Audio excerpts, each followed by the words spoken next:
बिस्मिल्लाहिर्रहमानिर्रहीम।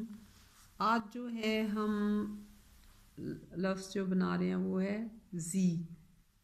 आपने एक सीधी लाइन लगाई, फिर आड़ी लाइन लगाई, फिर ये बन गया ज़ी और ये बन गया लोअर केस ज़ी।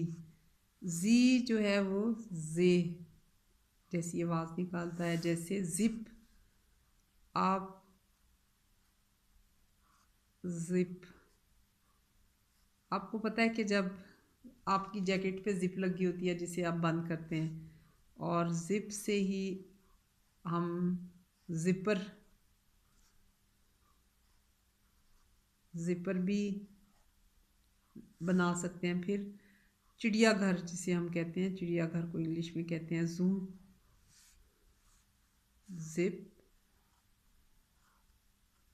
ज़िपर और ज़ू को कहते हैं उर्दू में चिड़ियाघर। आपको चिड़ियाघर की सैर कराएं, आपने चलें किसी दिन चिड़ियाघर चलते हैं और आपको वहाँ के जानवर दिखाएंगे।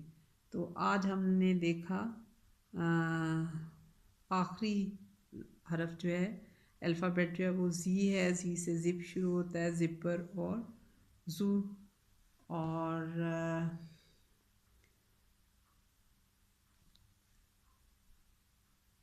जानवर है ज़ीब्रा। चलें आपको चिड़ियाघर की सैर कराएंगे, फिर उसमें आपको जानवरों के नाम दिखाएंगे।